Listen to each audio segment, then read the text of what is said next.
The Image Network presents the original Great Smoky Mountain Video Journal.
The Great Smoky Mountain National Park, one of America's gems.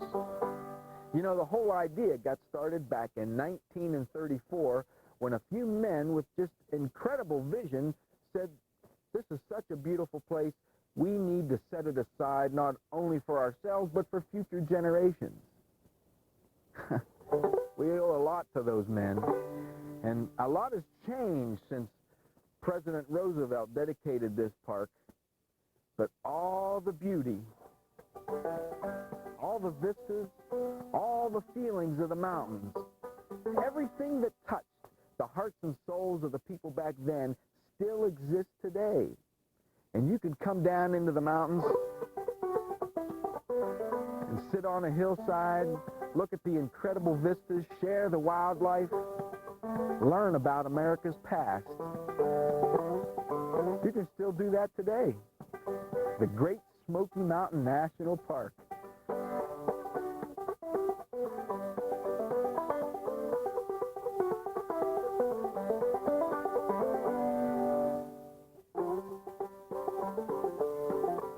Aside from the geologic history of these mountains, the most interesting stories are those of the pioneers.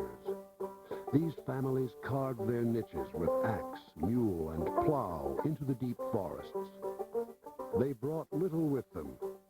Most of these mountaineers were not far removed from their European heritage.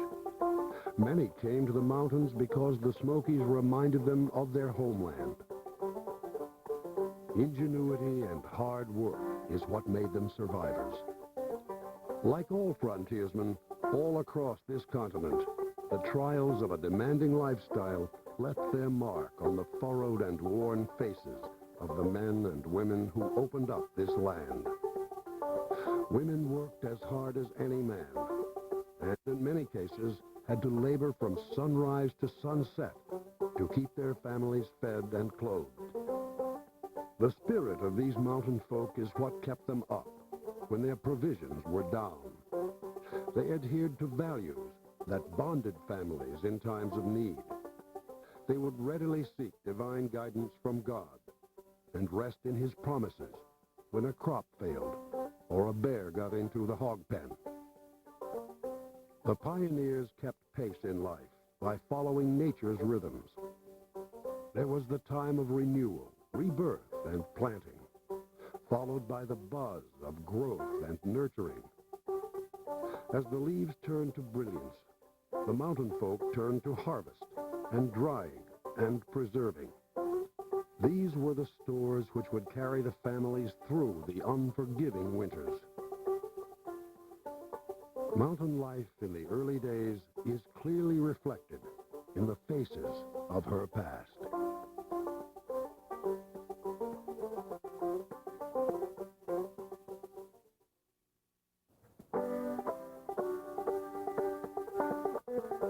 why when spring breaks out in the Great Smoky Mountains, it's like the dam broke. The sights and sound of spring washed over the countryside like a flash flood.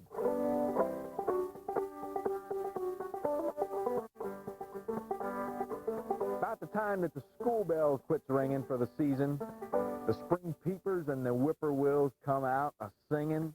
The flowers are just a-blooming all over the mountainsides, and the bees are busy just making the honey.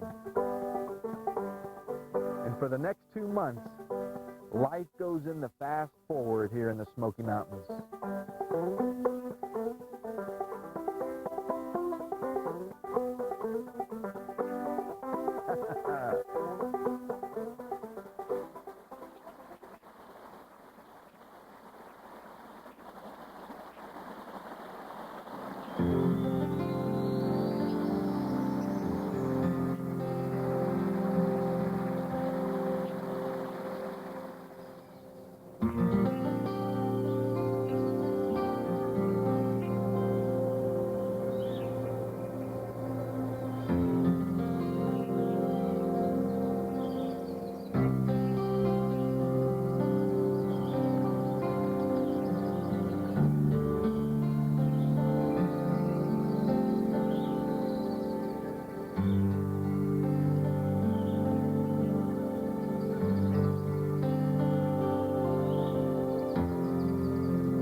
Hot air ballooning is an adventuresome way to see the Smokies.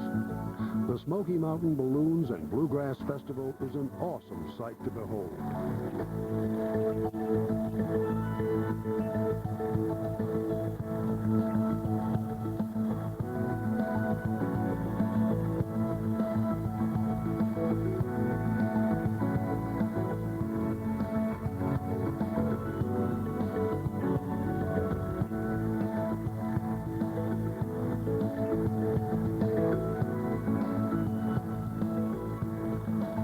Colorful house-sized balloons eventually tilt skyward.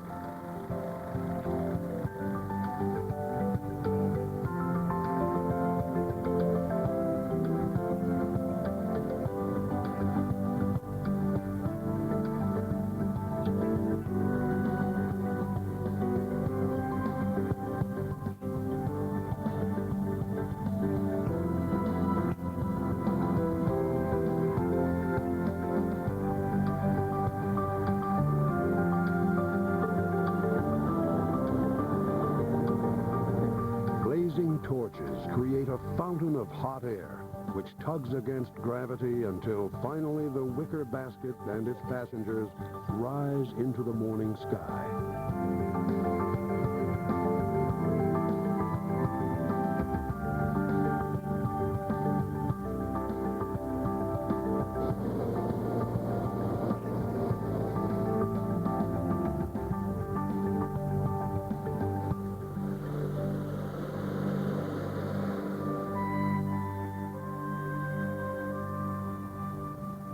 Silent flight.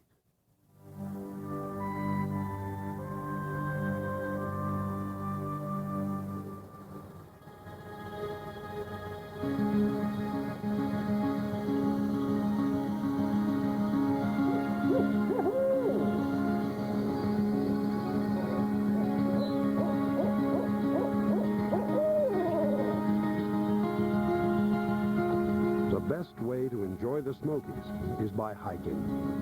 Some of the world's most adventuresome hikers traverse the Appalachian Trail, which traces the spine of the Smokies. This is the oldest undisturbed mountain range on this continent, and the diversity of plant and animal life here is unparalleled. Over 900 miles of trails trace these mountains. Once you leave the road noise behind, the fragrant wildflowers will blend with the scent of spruce. Under the murmur of mountain brooks, your senses will be flooded with the voices and smells of the green cathedrals.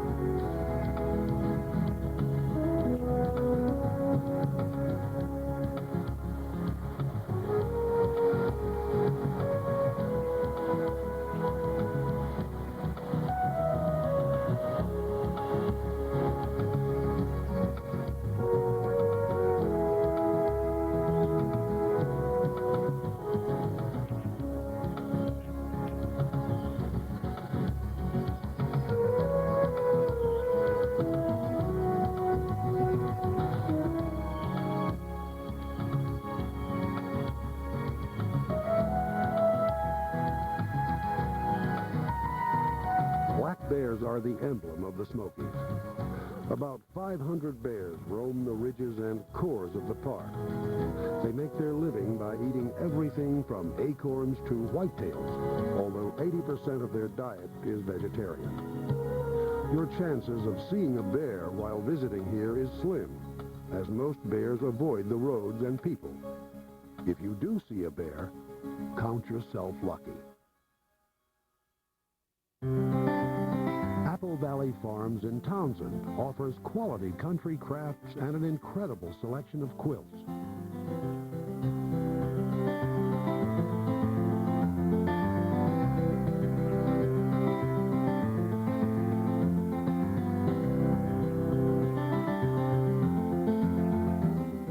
You know, there are parts of each of us inside us that just go on unrecognized until the right set of circumstances bring them out, like meeting the right person and falling in love. And, you know, playing the role of the hunter-provider. If you have to go out hunting, there's something that stirs the primal instincts within a man. And those emotions are always inside of us. It just takes something to bring them out. And music is the same way. I remember going up and visiting old Jacob Martin, and we would all want to sit around and listen to him play. And he would tell his stories about how he learned to play. We'd always ask him questions. We wanted to know everything we could about the fiddle. And old Mr. Martin told us, he said, "You're not going to believe this, but I never did learn how to play the fiddle. I just walked in one day and played it." And we all said, "Oh, you know, that can't be true." And he said, "Sure enough, that's what happened." And one day, he was about 6 or 7 years old, and he walked in the cabin, and he said, "I got this fiddle tune just running around in my head, and I just got to get it to come out. Where's Pappy's fiddle?" And everybody looked at him like, "You can't play the fiddle. What are you going to do with a fiddle?" And he says, "Well, I just feel like playing it today." And so they got Pap's fiddle out. They handed it to him, and he took that fiddle and started playing a tune like he'd always played it, like he'd always known it. It was just always inside of him, and it just took some stirring of emotion to finally bring it out. You have to remember, back in those old days, when you lived in the mountains, it was quiet. And so when you heard the fiddle play, those melodies just etched its way into a young boy's head, and they stayed there. Those songs and those stories etched their way into the children's head, and they stayed there, and they were passed on from generation to generation. And boy, I just love going up and visiting Mr. Martin. When he was still living, he passed on a lot of fiddle music to us young folks, and this was one of the tunes that he taught us how to play.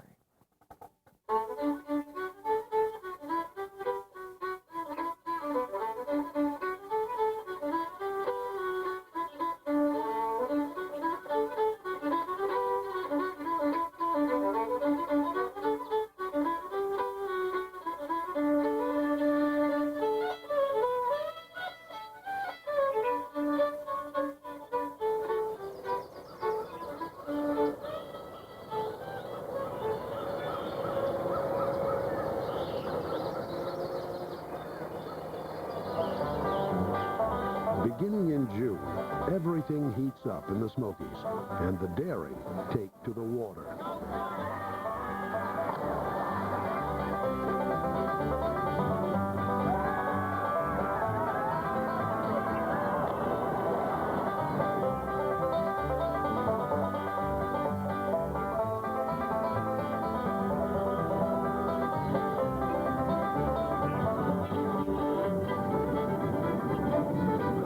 Streams and rivers remain cool all summer. The big plunge is not for the faint of heart.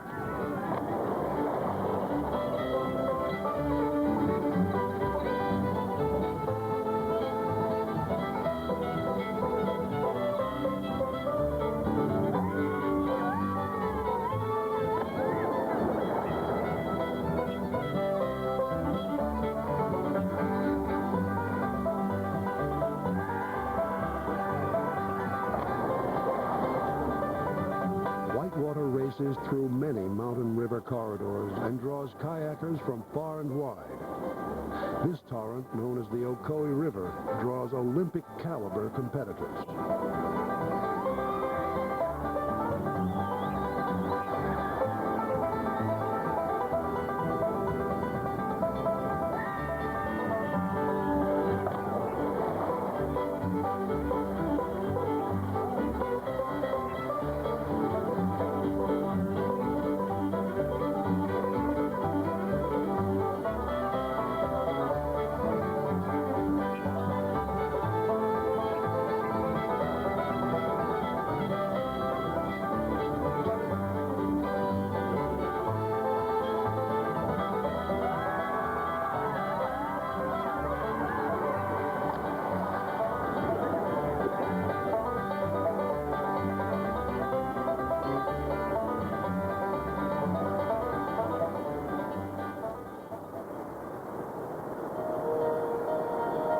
This gateway to the Smokies blossomed about 20 years ago into a full-service resort community.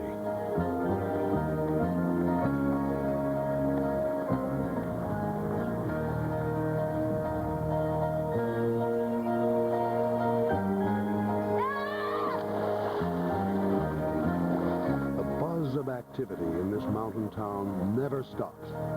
Quality shops and attractions keep the streets packed long into the night.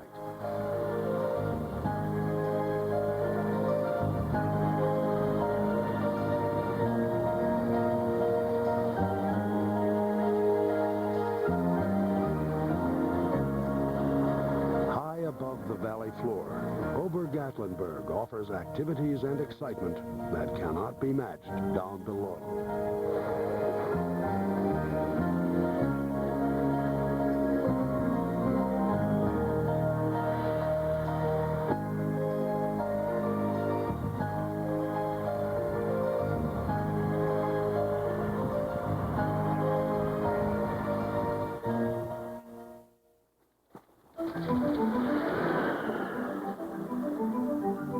A few adventurers have been lured into basic flight.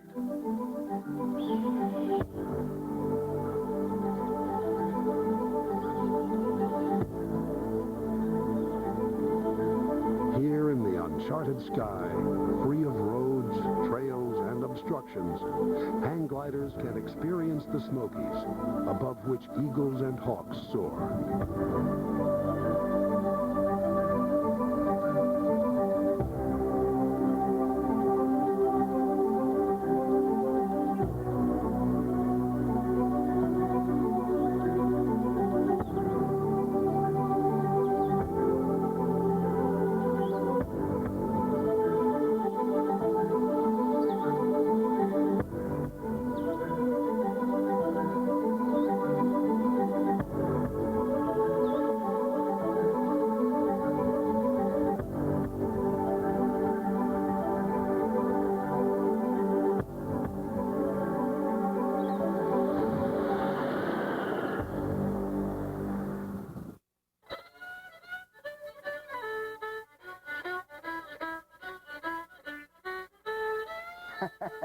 There's an old tune.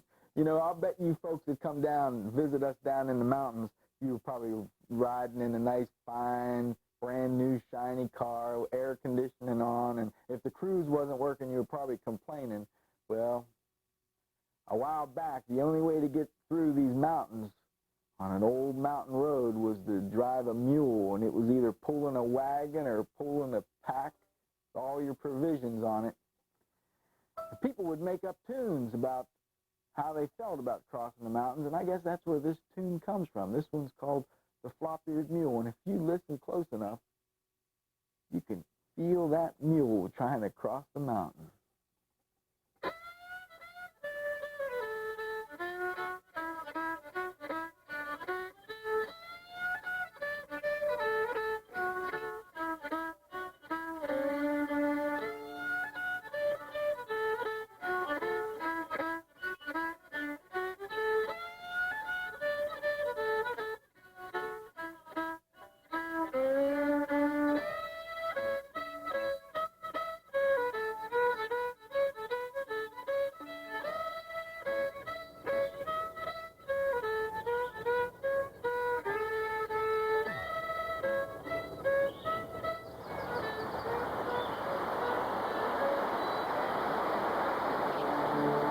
The Great Smoky Mountain National Park was set aside as a national treasure in 1934. Prior to the creation of the park, 85% of the Smokies were owned by large lumber companies.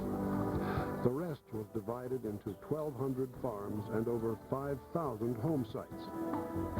These lands were purchased by the U.S. government, North Carolina, Tennessee, and a $5 million grant by John D. Rockefeller Jr., until a total block of 468,000 acres comprised the Great Smoky Mountain National Park. Today, the Great Smokies are the most visited national park in the entire park system.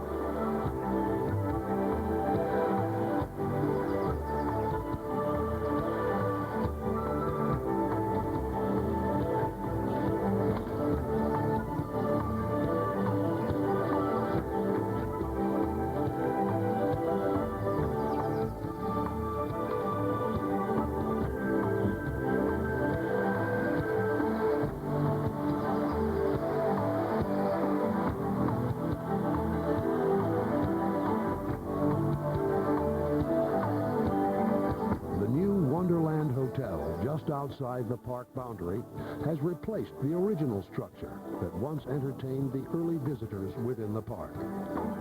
People from all across America trek to the national park to enjoy fantastic summer camping.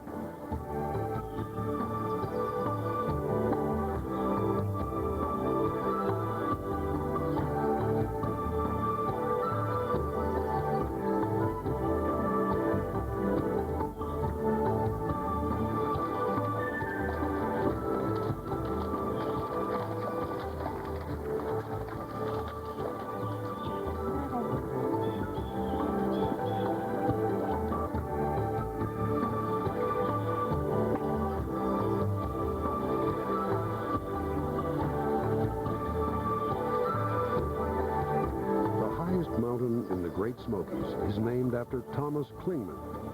He explored this region in the late 1800s. Vistas from this 6,644-foot peak, now called Clingman's Dome, are among the most spectacular in the Appalachians.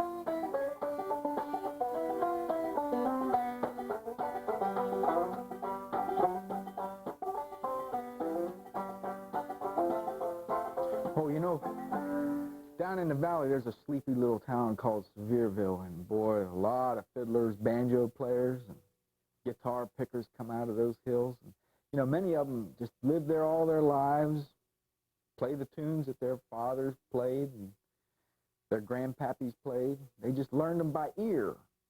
It's been the American tradition since people first started to settle these mountains. But many of those players, they never got very far. They didn't want to even get very far from Pigeon Creek. They just loved this place so much. But then there was a gal that came along that wanted to share this music with the rest of the world. I'm talking about a gal by the name of Dolly. And she started to show people that if you go down in the mountains, you can still hear this wonderful music that's been here for centuries, and it's still being played. And when you hear it in person, there's just something about it that just touches your soul.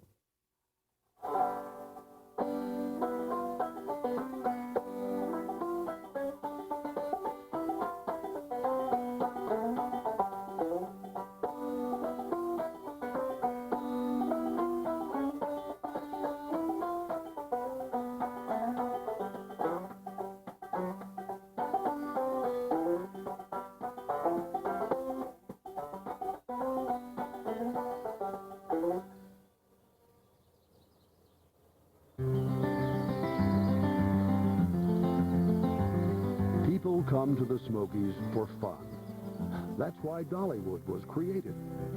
Since Dolly Parton grew up with the Smokies as her playground, she decided to make Dollywood a showcase of the very best of everything people come here to enjoy.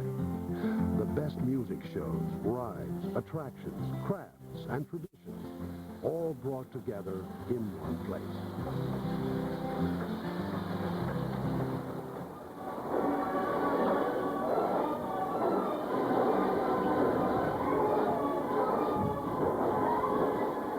The most colorful character in Dollywood is Dollywood's mayor. He has a way of finding a smile in everyone. Well, anyhow, hey, look, we're on. Hi, welcome to Dollywood. Dollywood or she could, but you can't because she ain't here right now. But I'm the mayor, and I'm here with these good-looking women. And you folks out there, you ought to be here. You have a whole lot more fun. Oh, who is that back there? Hi, sweetie. I'm sorry.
Well, anyway, I'm the mayor of Dollywood, and my name is Howard A. Hogwaller. Howard A. Hogwaller. See, if you don't, whatever that was, Howard A. Hogwaller is my name, but if you can't remember the name, you just remember the question. And the question is, how would a hog waller? See, Howard A. Hogwaller. And the answer is in the mud. But anyway, that's the way you remember the name Howard A. Hogwaller. Especially you.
My pockets are full of stuff.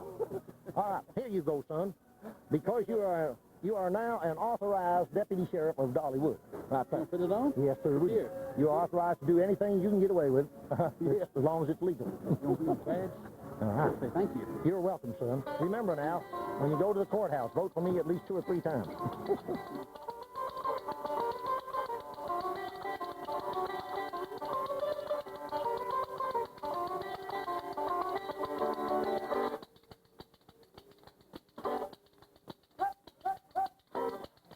Go, baby, go, go.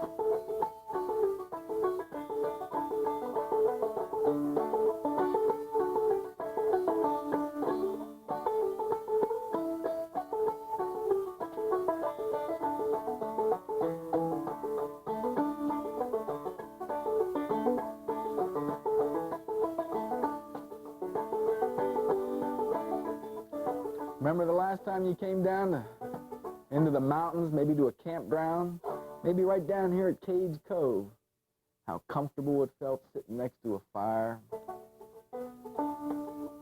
Well, that same comfort is what drew the pioneers into these mountains. Maybe their families grew up in the mountains. Maybe they lived in the mountains back in the British Isles or Europe. And so they felt the comfort that the mountains offered them, the peaceful life.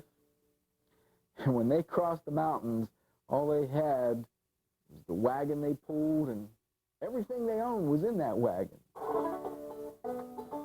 There were all their furniture, all their tools, quilts, and a Bible and some seeds. And the family played a pivotal role. And you know, it wasn't just politicians debating family values. The family was strong. It had to be strong to survive the mountains. Everybody had to pitch in and do their share. And so the family was the basic unit of life here down in the mountains.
Churches were a reflection of the pioneers' dependence upon God. Churches were regularly attended, and Bibles were commonly read in the homes. Life was accented with uncertainty. Disease often resulted in death, and childhood mortality ran high. Tiny gravestones dot the graveyards, which stand in the church's shadows.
You know, families are still the most important thing in life.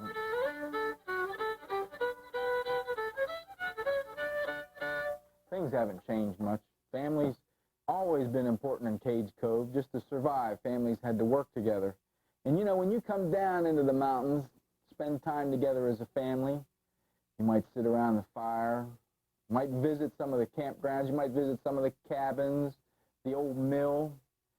You know, and you look around, you might be curious about the way people used to live, the way they used to survive in the mountains, but you think, boy, things have changed a lot since those days. But when you think about it, you really realize the most important things in life have stayed the same.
One of the most thrilling ways to see the mountain country is to board a chopper for an aerial mountain tour.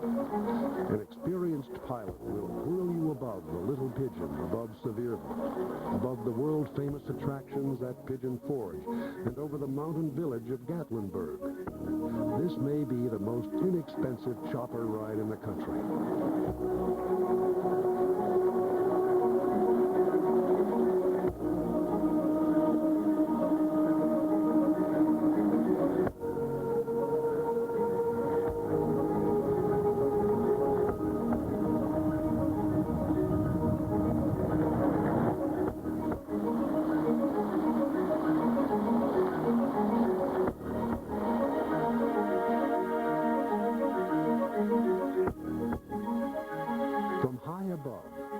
get a bird's-eye view of the many reasons thousands of guests visit this region every year.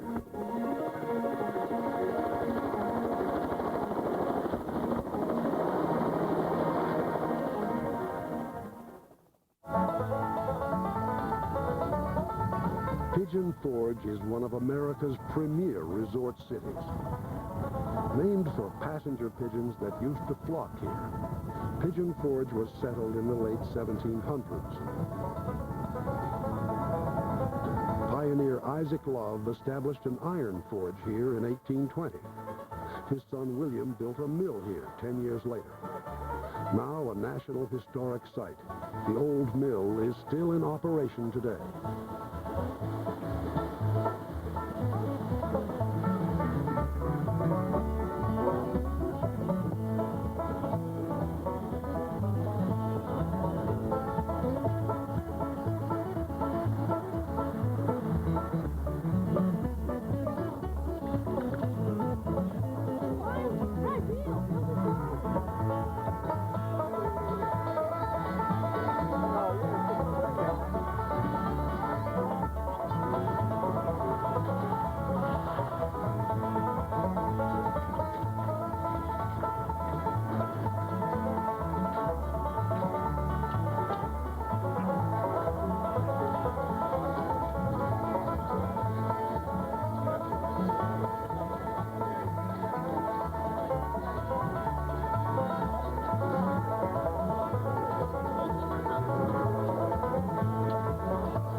You know, a lot of thinking and dreaming went on these porches.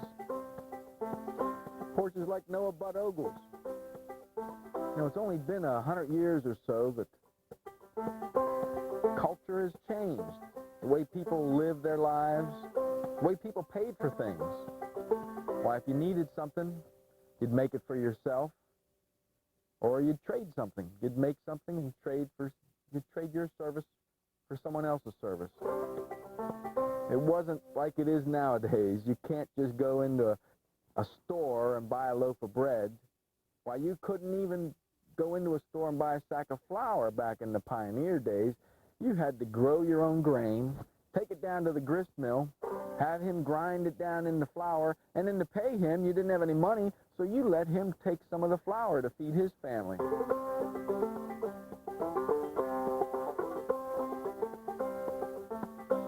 Yeah, back in those days, life was tough, but it was good. You know, there's nothing. You can't buy the feeling that you get making things for yourself and for your family.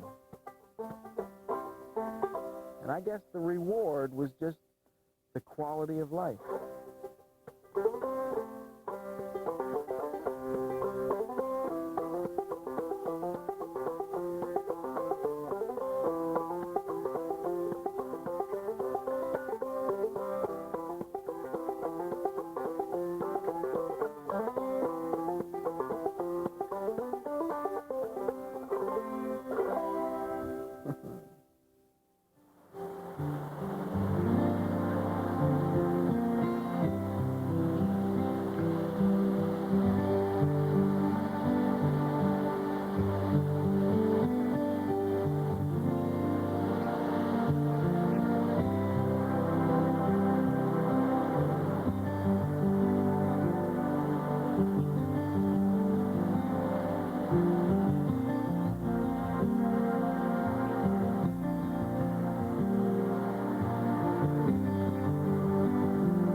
talk of a time when there were no grocery stores and no hardware stores, where the people who lived in these mountains, they had to make everything they needed by hand.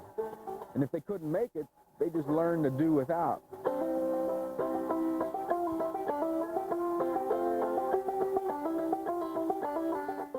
Back in those days, the blacksmiths were one of the most important craftsmen of the region. Why, they made the axes, the tools, the nails, the door hinges that helped the pioneers build their homes. I remember one story about a man, he was so proud of his new axe. Why, it helped him cross the mountains, build his home up on a mountaintop, and he was only up to the third handle and the fourth head on that new axe.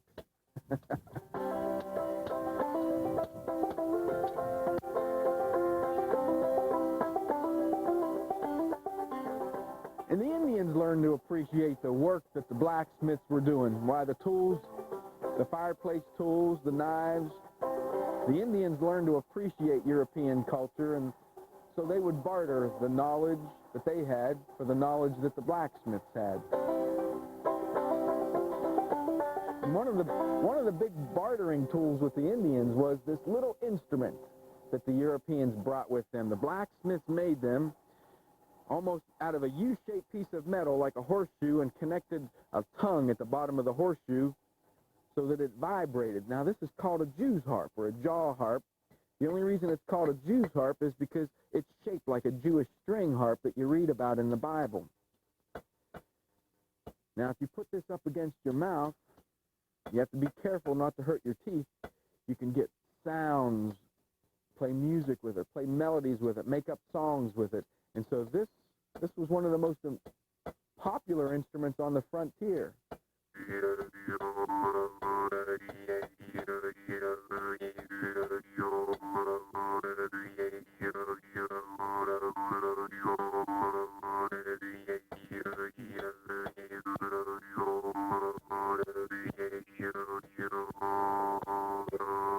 And you know, today, there are still craftspeople working in the Smoky Mountains, and you just got to see it to believe it, what kind of work they can do.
The Smoky Mountain Knife Works, the world's largest knife show place, is also one of the classiest shops of its kind anywhere.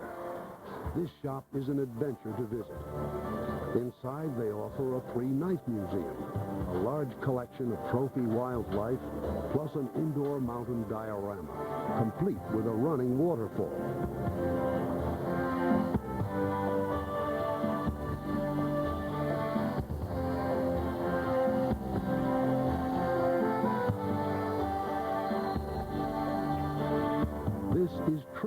shopping paradise.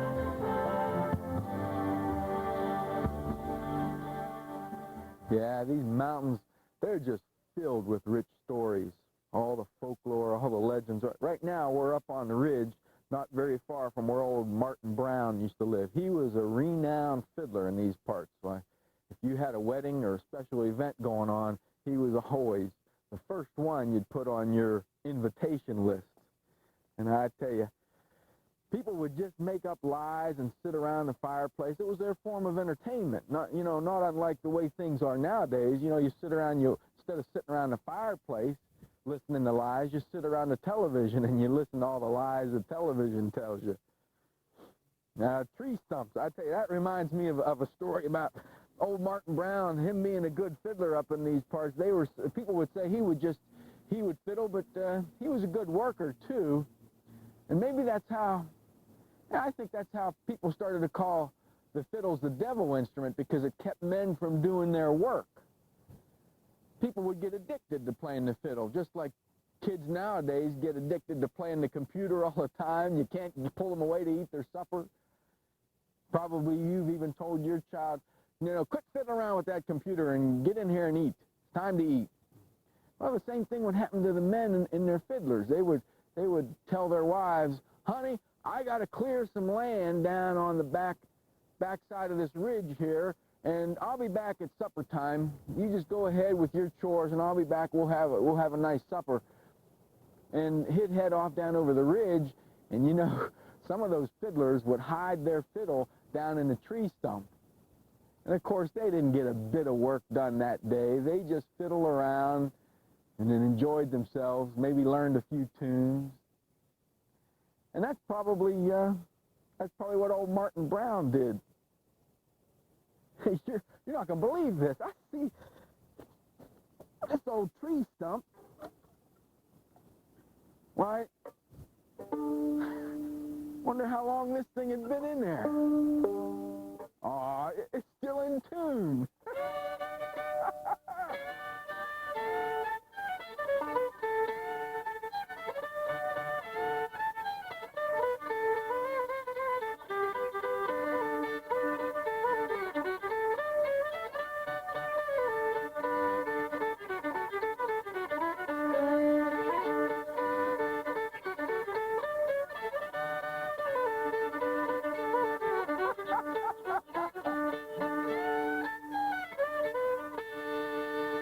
I don't believe it. That's incredible. This is probably old man Martin Brown's fiddle.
Over 700 miles of fishable streams course through the Smoky Mountains. Brook, brown, and rainbow trout inhabit the crystal clear mountain water, along with 70 other species of fish.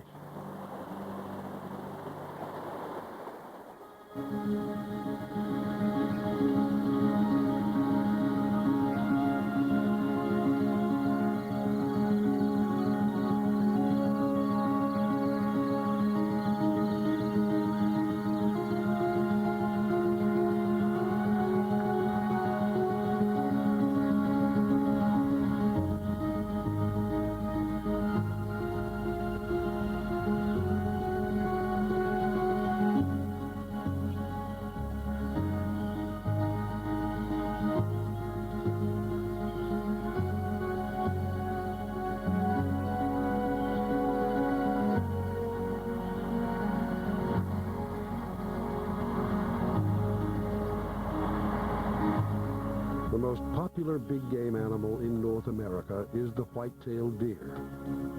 Pioneers leaned heavily on venison and greatly reduced the deer population. Due to money supplied by hunters and the work of wildlife managers, we now have more deer in America than at any time in history. Visitors to the Smokies can predictably see whitetail deer in Cades Cove on any day of the year. The best time to see the bucks battling for dominance is in November. Although these battles occur each fall, they are rarely witnessed.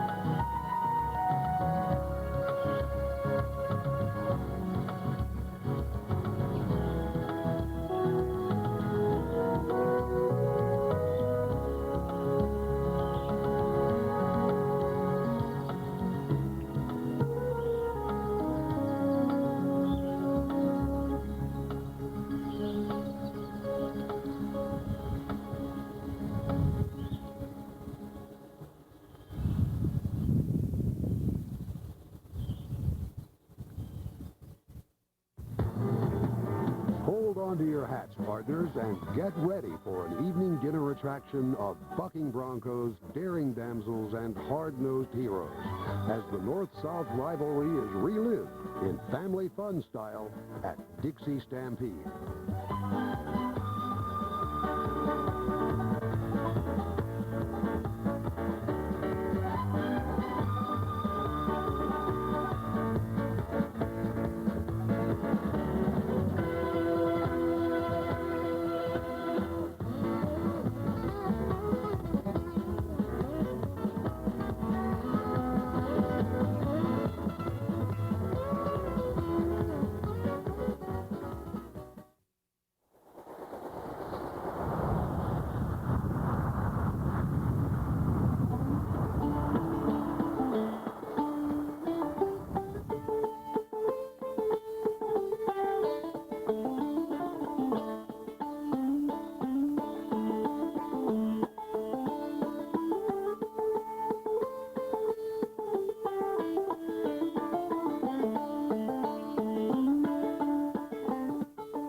Winter's cold, icy grip, when it hits the mountains, slows things down a bit.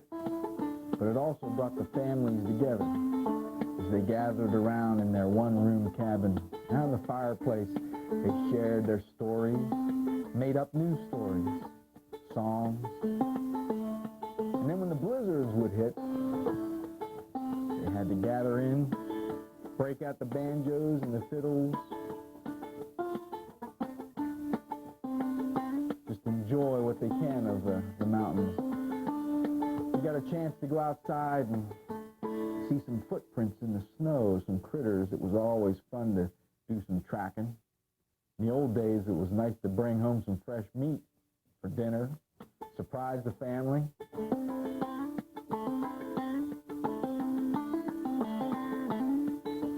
And then when Christmas time would come around, families always loved to decorate their cabins, whatever their family traditions happen to be. And you know, if you come down into the mountains nowadays, there's some new traditions that are starting. Just like there are stars that light up the sky. If you head down in the valley between Sevierville and Gatlinburg, there must be 1 million lights lighting up the road and the hills and the valleys.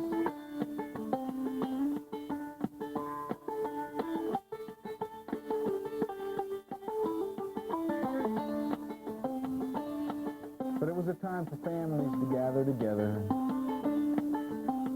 survive the cold, icy fingers of winter.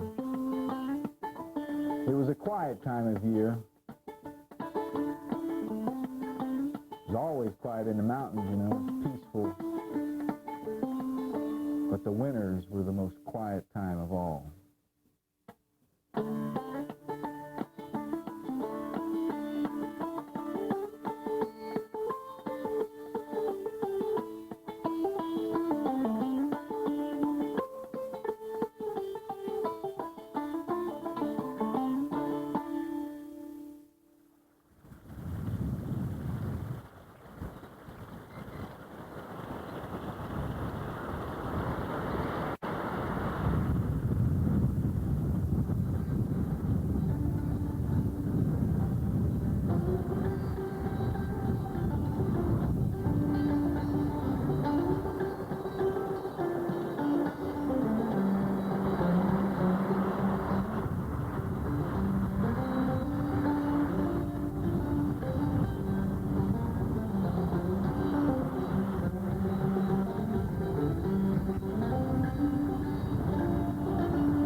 Coming back to the Great Smoky Mountains is like coming home. Millions of visitors come to this park each year, and you know, they all fall into one of two different groups. They've either been here before or they're planning to come back.